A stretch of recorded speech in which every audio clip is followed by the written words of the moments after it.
Bienvenidos Medianers a un nuevo episodio de Un día eres joven, el podcast en el que analizamos con humor libros, estrategias y estudios científicos para vivir la adultez mejor. Soy Chloe Puello, agricultora, y hoy vamos a hacer un mini episodio para hablar de la buena educación, un tema que parece que nos obsesiona a los Medianers, sobre todo para señalar a los que consideramos que carecen de ella. El ¿qué maleducado es este o esta? Es una frase que aplicamos de manera cada vez más liberal a medida que nos hacemos mayores. ¿Y por qué vamos a hablar de esto? Soy Ana de la Hoz, odontóloga, podcaster y, como sabéis los que os escucháis los episodios de cabo a rabo, a veces nuestro editor Sune deja al final de los episodios, después del jingle, conversaciones que tenemos Chloe y yo, que se supone que son privadas, a micro cerrado, pero ahí salen. Sí, un saludito para Sune desde aquí por desvelar nuestros secretitos. Pues en el episodio 40, Chloe comentaba una anécdota muy graciosa que empezó con una grosería, muy mediana en esto, soltada por un camarero y terminó con que le partieron un diente a la pobre. Y a raíz de esto habéis sido bastantes los que nos habéis mandado mensajes por privado mostrando vuestra ofuscación por semejantes comportamientos impropios. Así que, visto que es un tema que os ha tocado profundamente, hoy vamos a hablar de la buena educación, del origen de los modales en la mesa, de diferencias culturales, de si las formas son tan necesarias o si son más bien una forma de opresión y de los Rothschilds. Si para entonces no os habéis dormido, también contaremos lo más medianer que hemos hecho esta semana y hablaremos de la milenopausia, un concepto muy interesante que hemos descubierto en el New York Times y que ya está aflorando en las redes sociales. Empezamos. Ana, ¿tú consideras que tienes buena educación? ¿Tú crees que alguien contesta que no a esto? Yo creo que sí. Desde luego en mi casa me han dado mucho la turra con esto, que si los modales en la mesa, que si hablar correctamente, no molestar a los demás, no gritar, ser respetuoso, no saltarse las normas, siempre como todo con mucha corrección. ¿Y tú? Mira, yo en mi caso pensaba que sí tenía muy buena educación porque a mi madre le iba la vida en que pues comiésemos correctamente, nos expresáramos con propiedad, pero luego con 18 años salí al mundo y me di cuenta que era una maleducada. Okay. No, pero que me faltaba todo un aspecto de la buena educación que era más el saber estar. Por ejemplo, fórmulas para despedirse en los emails, cómo interactuar con los demás en diferentes circunstancias, pues un duelo, alguien que pierde a alguien querido, cómo aceptar o declinar invitaciones. Aquí parezco que era de la aristocracia, que me codeaba con la aristocracia, pero bueno, he estado confrontada a un montón de situaciones, entender y respetar las jerarquías sociales y claro, ahí me di cuenta de que, pues toda esa parte de la buena educación no la tengo, porque la buena educación son todas esas cosas. Sí. Y mis padres, que son dos rebeldes muy rebeldes, siempre nos han dicho que las reglas impuestas por los demás esconden una voluntad de querer controlarte. ¡Abajo el capital! Que va, no pienso en eso del capital, pero lo de las reglas sí. Y de cierto modo tienen razón. Esto es como tener un poco de rebeldía, ¿no? Sí, es como... A ver, yo creo que en la buena educación hay una tensión intrínseca, que es que, por un lado, la buena educación sirve para tener en cuenta al otro, para tener en cuenta sus necesidades, su bienestar y, por lo tanto, fomenta la cohesión social y, en ese sentido, está muy bien. Sí, es lo contrario del caos. Claro, del caos, de la anarquía, ¿no? Pero, diciendo la anarquía has dado un poco en el clavo, pero por el otro lado también sirve para mantener la jerarquía social. Es lo que se dice, ¿no? Que las revoluciones no se ganan con un gracias y un por favor. De hecho, si miras la historia de los modales, de la etiqueta, del protocolo, se inventan precisamente para distinguirse, para destacar sobre los demás, para separarse, ¿no? El rey pues quiere diferenciarse de la nobleza de los burgueses, los religiosos respecto a los laicos, etc. Entonces hay como esa tensión, por una parte, querer cohesionar la sociedad y por otra parte, querer separarse y distinguirse. En un artículo del Comidista que dejaré en las notas del podcast, hablan de que ya Alfonso X el Sabio, en el siglo XIII, escribe un capítulo sobre, y cito, las cosas que deben acostumbrar los hijos de los reyes para ser apuestos y limpios. Y dice, por ejemplo, pues que no se les debe consentir que tomen bocado con todos los 5 dedos de la mano, solo 3. Entonces ya hay un intento de diferenciar. Sí, me gusta esto de apuestos y limpios, ¿no? Porque es ser educado, ser limpio y ser apuesto, ¿no? Exacto. Gustar. Sí. ¿no? Tener una buena imagen. Sí. También tiene algo que ver con esto. Sí, y una superioridad moral. O sea, hay la superioridad también, ¿no? Sí.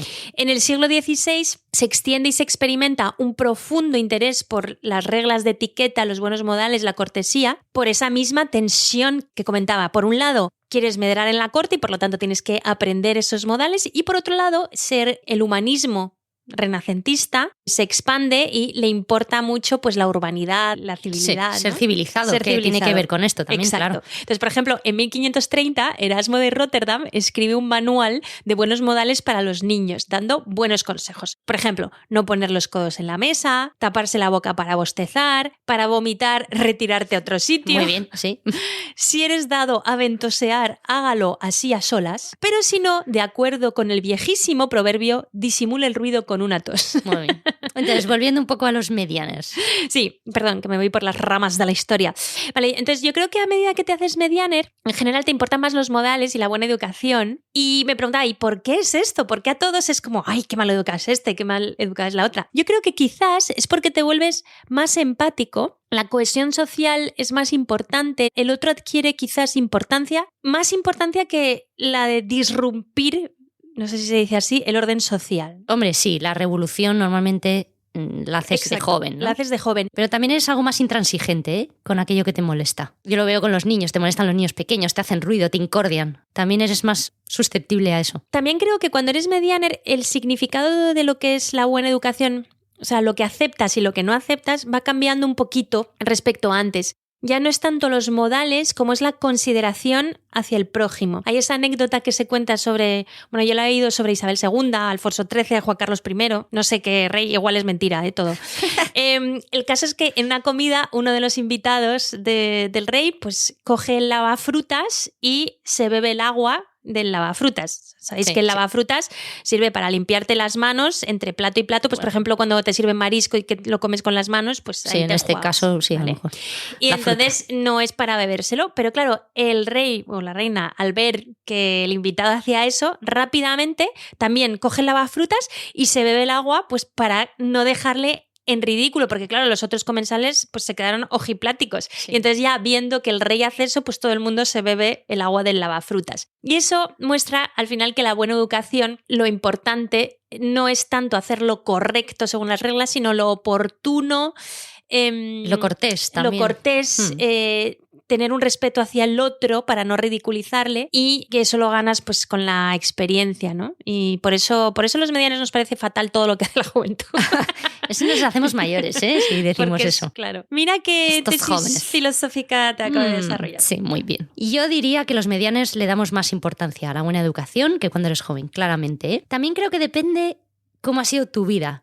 Si has ascendido durante esta etapa de juventud o si por el contrario has hecho una relajación. Venías de una familia elevada, de posición elevada, y te has tenido que bajar un poco y has tenido que relajar, o simplemente pues por el confort. A veces también yo creo que tanta rigidez es un poco incómoda. Sí, ¿no? Tú contabas en tu caso, ¿no? Que en tu casa los modales eran muy importantes, sí, por donde venía tu madre. Sí, y quizá yo pues soy más relajada. Hay cosas que me importan, pero soy más relajada. He visto recientemente la peli Saltburn, que además está ahí, que la han anunciado mucho, y que viene muy a cuento porque va de encajar en la alta sociedad. Y habla de este término del passing, ¿no? Que es, bueno, en sociología es la capacidad de una persona para hacerse pasar por, para ser considerado como un miembro más de un grupo o una categoría de identidad diferente, ya sea por identidad racial, por etnia, por casta, por clase social, por orientación sexual, género, religión, en fin, cualquier cosa, ¿no? Sí, ahora que hablas del passing, hay un libro cuya historia me encantó, que se llama The Vanishing Half, no sé si ya lo he recomendado, La mitad evanescente en español, que habla precisamente de dos hermanas negras en los años 50 en Estados Unidos, de las cuales una se hace pasar por blanca, el passing,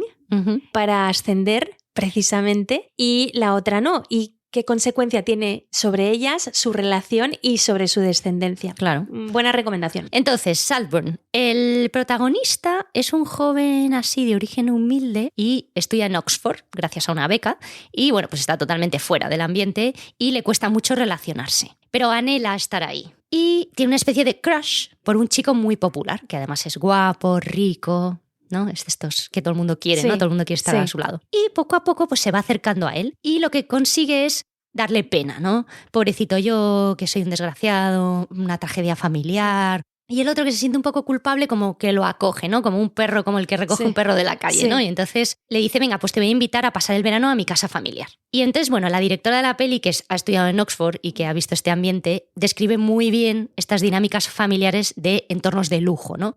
Le dice, oye, hay que vestirse para ir a cenar. Pero es que vestirse es vestirse de etiqueta, ¿no? Así como si fueras una gran gala. Para cenar con tu familia, donde siempre, todas las noches. Luego pues montan un montón de fiestones donde hay de todo, drogas, alcohol, la casa se queda destrozada y por supuesto son los criados los que limpian lo que han ensuciado. Y pues hace una escenificación así un poco de gente superficial, como sin escrúpulos, porque además están todo el día burlándose de este chico, están siempre haciéndole faenas y él pues no quiere más que intentar agradar y hacer este passing, ¿no? Hacerse pasar por, aunque él viene y admite, ¿no? Que él es un pobre, ¿no? De hecho, exagera un poco eso que luego se ve. Sí. En fin, la cosa, por no hacer mucho spoiler, es trágica, ¿vale? Porque ocurre un montón de desgracias. ¿Te ha gustado? Bueno, no. No me ha gustado la peli porque me ha resultado un poco desagradable. Y además el protagonista no me ha gustado demasiado, no como lo hace, que lo hace fenomenal el actor, sino el personaje, ¿no? No me ha gustado mucho. Pero sí que es perfecto para hablar del protocolo y del saber estar y de la lucha de clases y de cómo los modales y el saber estar y cómo es tan difícil pasar de una clase a otra, ¿no? Y tan difícil convivir cuando hay tanta diferencia. Sí, si no has aprendido los modales de pequeño es difícil. Exacto. Pero yo te vengo a hablar de una mujer que no nació en ese ambiente y que sí lo aprendió y de hecho se convirtió en profesora. Esa ha hecho un passing total. Ha hecho un passing, vamos. Magistral. Sí, por la autopista además. Te voy a hablar de la señora que se casó con el barón Rothschild y que de hecho ellos cenaban de smoking y de vestido de noche todas las noches durante los 40 años que duró su matrimonio. Entonces, Nadine de Rothschild, yo descubrí la existencia de esta mujer a través de su libro que se llama Los buenos modales, el arte de seducir y tener éxito. Que aparentemente fue un superventas cuando salió en 1991, que tampoco se hace tanto, ¿eh? No, bueno, hace 30 años, pero más de 30 años, pero tampoco hace tanto. Yo veo el libro y me parece el siglo pasado, porque lo tenemos aquí, os pondremos una foto en redes. Sí, en redes sociales, en Instagram, recordad, nuestro Instagram es undiaeresjoven.podcast y os dejaremos fotos porque es que es total el libro. Es gracioso porque lo descubrí en casa de mis abuelos, claro. Y te lo has leído. Y me lo he leído, obviamente, porque ponía cómo seducir y entonces yo, esto es mío. Con 14 años, lo único que quería leer era eso. El caso es que Nadine de Rothschild nació bastante pobre, nunca conoció a su padre desconocido, y a los 14 años deja la casa de su madre y se va a trabajar a una fábrica durante 2 años, en la fábrica de Peugeot. Luego se hace modelo de un pintor, entonces ya requiere cierta desnudez, vamos a decir. ¿Es verdad? Que es verdad. Y ese pintor está muy metido en el mundillo del teatro y tal, y entonces ella se convierte en actriz, una actriz bastante conocida en los años 50 en Francia. Una vedette. En una actriz, vale. Sí, en una actriz, entre los años 50, principios y mediados de los 60. Sí. Y es verdad que enseña un poquitito de carne. Sí. Es conocida por una escena en la que está en un picardías y parece que hace topless. Y ya por aquel entonces. Sí, hot. Y ya en esa época ya sale con banqueros, ¿vale? Ya, o sea, que, ha subido. Que bueno, sí, ha subido. Leía una entrevista en La Nación, creo, de Argentina, que era muy gracioso, donde decía el entrevistador, siempre le han enamorado los banqueros, y ella decía, no, un hombre rico te elige a ti porque ya tiene todo. Ellos se enamoran de mí. Qué señora. Entonces, bueno, en 1962 se casa con el barón Edmond Adolphe de Rothschild, de la rama francesa de la familia, que en aquel entonces pues, presidía un grupo de banca privada en Suiza. Y ella es pragmática y astuta. Entonces, bueno, pues nada, describe cómo realmente ella reivindica el razonamiento de la geisha, ¿no? De, yo sé muy bien quién es mi marido y me voy a dedicar a él, y mientras voy a escribir mis libros y no sé qué, y bueno, y me parece una señora estupenda. Y entonces en su libro de buenos modales escribe unas cosas fantásticas. Es muy gracioso. Entonces está en francés, no os lo va a leer, pero os lo dejaremos en redes algunas cosas. Pero por ejemplo dice, ¿cómo se vive sin dinero? Mal. Muy mal. Claro, qué graciosa. No, pero da un montón de trucos de cómo vivir con el servicio, cómo vivir con, no sé, cosas muy, muy raras. Si lo necesitáis, podéis leerlo. Con su chofer. Está muy bien, está muy bien. Pues los Rothschild, como yo he oído hablar mucho de ellos, pero no sabía muy bien la historia, pues he estado estudiando. Ajá. Me he tenido que hacer un árbol genealógico porque no me enteraba de nada. Y el caso es que estoy viendo a ver si con 3 hijos que tengo alguna posibilidad de emparentar con ellos. El primero de la saga es Amschel Moses Rothschild, orfebre de profesión que completaba sus ingresos ejerciendo de cambista. Ahí es donde empieza todo. Y abrió una tienda de moneda, ¿vale?, en el gueto judío de Frankfurt. Y sobre la puerta de entrada del negocio cuelga un cartel en el que representa un águila romana con un escudo rojo. Vale. O sea, ya tiene ahí su heráldica, ¿no? Okay. Y entonces la tienda pasa a ser conocida la tienda del escudo rojo, porque Roth es rojo y Schild es escudo en alemán, ¿vale? Los Rothschild. Ah, mira, ¿vale? Qué bueno. Pero realmente el que consiguió el ascenso de la familia en términos económicos es Meyer, que es el hijo, que también era un buen negociante y negociaba con monedas y billetes. Y fue incluso representante de la corte de Guillermo I. Meyer tiene ni más ni menos que 10 hijos, por eso hay tantos Rothschild por el mundo, porque este señor tiene 10. 5 varones que crecen aprendiendo las habilidades para convertirse en grandes banqueros de monarcas y de gobiernos europeos y establecer un negocio de banca Rothschild en nada más que toda Europa. ¿Qué hace este señor? Tiene 5 hijos, pues uno a Viena, uno a Londres, otro a París, otro a Nápoles y entonces se expanden Los por Europa. Manda a abrir sucursales, exacto. ¿no? Entonces, mírale qué listo. El primero que manda es a Inglaterra, manda a Nathan, ¿vale? Y este también era muy listo. Primero tiene un negocio en Manchester y luego se va a Londres. Estos siempre, si te fijas, empiezan siendo comerciantes, comerciante textil y luego se van con los banqueros porque entienden mucho de cambio, de moneda y de tal. Pues consigue hacer préstamos extranjeros y consigue prestar a los gobiernos. Y entonces cuando empiezan las guerras napoleónicas, estos invierten en contra, ¿no?, de Napoleón, o sea, a favor de los ingleses para las guerras. Y mandan lingotes al duque de Wellington, etc. Lo que hacen es financiar a los gobiernos, en este caso el de Gran Bretaña. Y hay un bulo por ahí que circula que dice que Nathan tenía información privilegiada y que sabía que la batalla de Waterloo la habían ganado los ingleses y que aprovechó esa información para comprar bonos del Estado. Inglés, ¿no? Bonos del Estado. Exacto, pero no fue exactamente así. O sea, él se enteró un día antes, efectivamente, que el gobierno de que habían ganado la batalla de Waterloo y se lo dijo al gobierno. Lo que pasó es que, efectivamente, cuando ya se supo esto, entendió, fue visionario y dijo, oye, esto va a hacer que los bonos del Estado suban muchísimo y aunque están caros, yo voy a comprar. Hizo un movimiento maestro que tuvo como un 40% de rentabilidad y se forró. Wow. Exacto, pero no utilizó esa información privilegiada. Eso ya lo sabía todo el mundo, lo que pasa es que él fue más listo y además en ese momento no se utilizaban tanto los bonos del Estado, no era algo tan habitual. No os inventéis teorías conspiranoicas, por favor. No. Se describió este movimiento como uno de los más audaces de la historia financiera. En 1820, los Rothschild dominaban las finanzas europeas y desarrollando casi por sí solos lo que se convertiría en el mercado internacional de bonos. Son los creadores en realidad de esto. De los mercados de bonos. Claro, fíjate entonces, qué interesante. Luego, en la parte francesa, porque claro, entonces se hizo la familia italiana, la familia alemana, la familia... todos, ¿no? Entonces, en los franceses eran los del lujo y los del glamour. De ahí lo de Nadine de Rothschild. Eran sinónimo de riqueza, de estilo neogótico, de glamour epicúreo. Y se les decía le goût Rothschild. O sea, el gusto Rothschild era algo que los diseñadores denominaban, ¿no? Además recargado así, terciopelos y dorados y tal. Me cuadra con Nadine de... Con las fotos que has visto en el libro. Mira, qué interesante. Pues cambiamos de sección y vamos con lo más medianer que has hecho esta semana. Ana. Yo he elegido azulejos. Porque me dispongo a hacer una mini reforma. Un placer. Y entonces, bueno, pues he tenido que empaparme de cerámicos y griferías y cosas. Voy a hacer un baño. Y luego me ha pasado otra cosa muy medianer y es que tengo las almohadas muy viejas. Sí. 15 años. Sí. Y ya estaban asquerosas. Sí, como el pergamino este. Sí, que se queda, ¿no? Repugnante, sí. Y digo, venga, voy a comprar unas almohadas. Y ha sido un fiasco.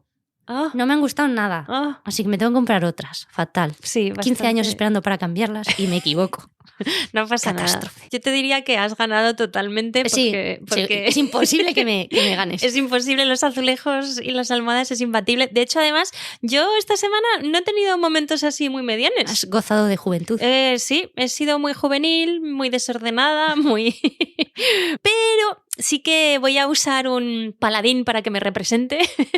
Tengo un comentario muy bueno que nos han dejado en el episodio 41 en el que hablábamos de reencuentros con la gente del colegio, que nos gana a todos de Medianer. Lo leo, ¿vale? Nos han escrito: fui a un reencuentro de los 20 años de mi universidad en septiembre y estuvo muy bien. Me reencontré con mi crush de aquellos años y me di cuenta de que era Gilimemo. Fue el fin de un mito.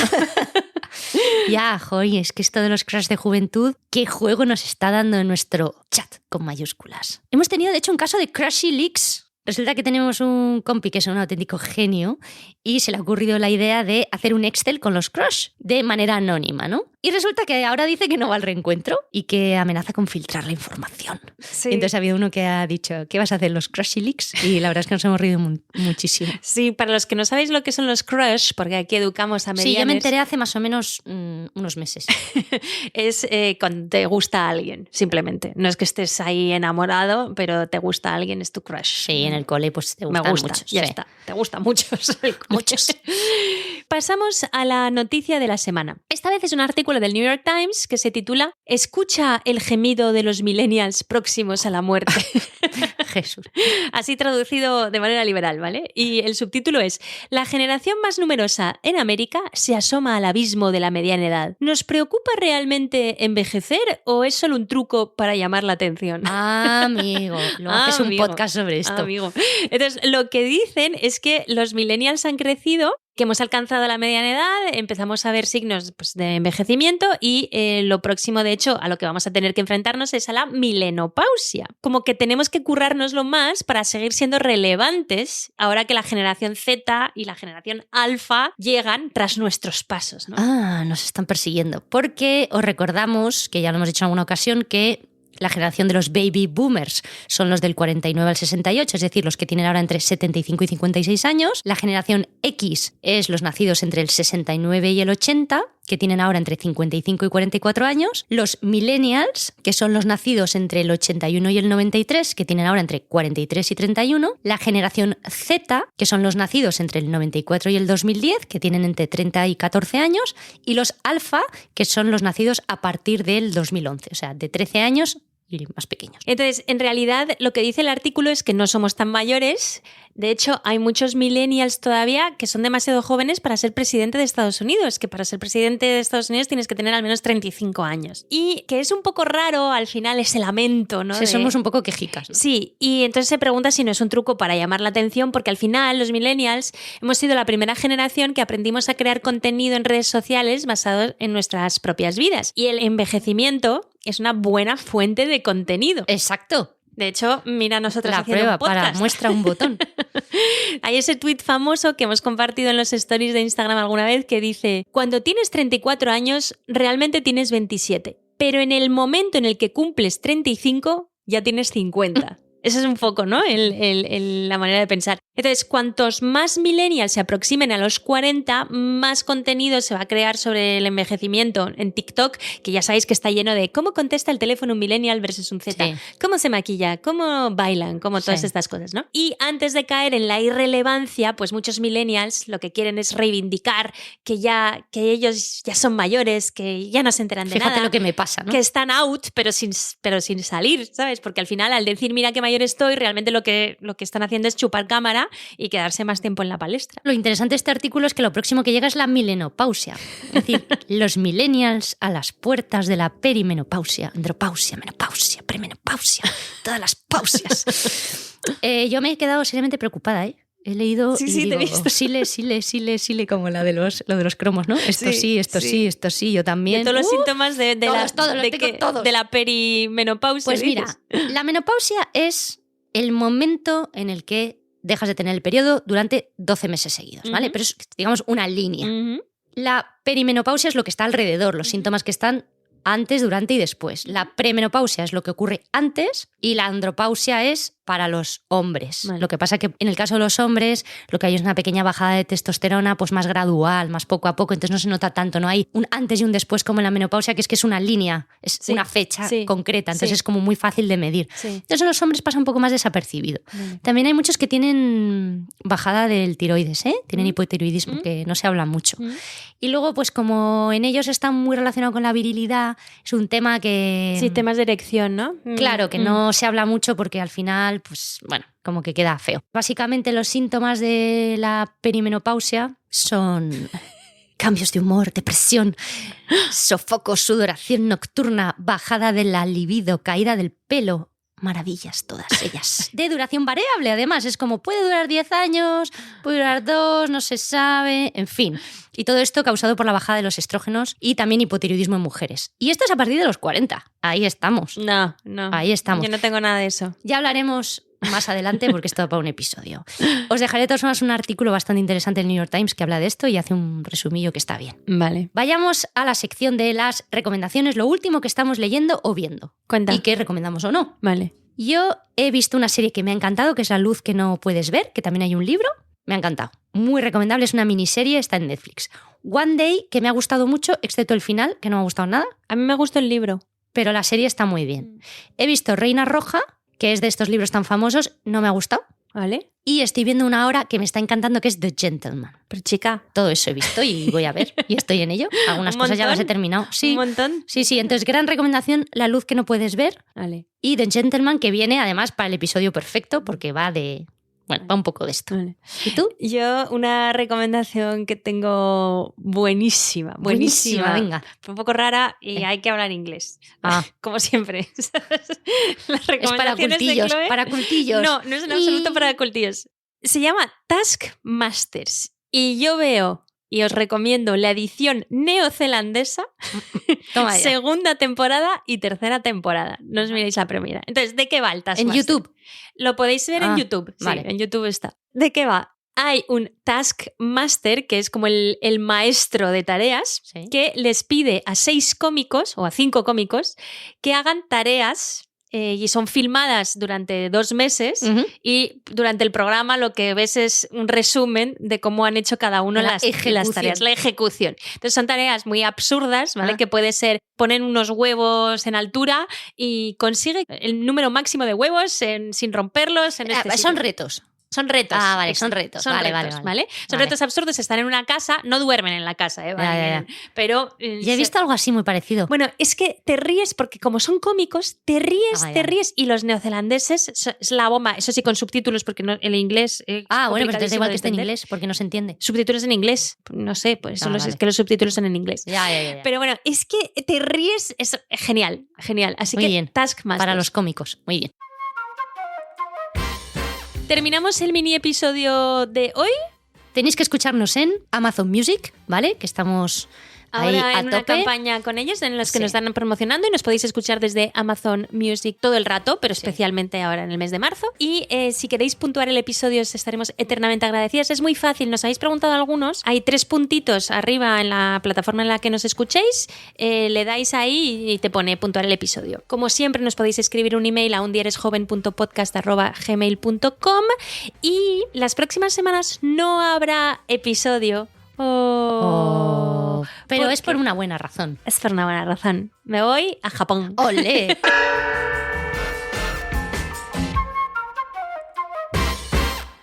Te quería decir, he visto el tráiler de Un caballero en Moscú. Ya está. Ya lo tienen con Ethan Hawke. Sí. Tiene buena pinta. Iwan McGregor, sí. Tiene buena pinta, aunque te diré que en el libro me lo imaginaba más. ¿Más guapo? No, más, algo más, no sé. ¿Pero has visto solo el tráiler? ¿no? Sí, eso lo he visto el tráiler. ¿Y cuándo va a salir la serie? No sé, en este año. Qué guay, pues la tengo que ver. Nación Podcast te agradece haber elegido este podcast.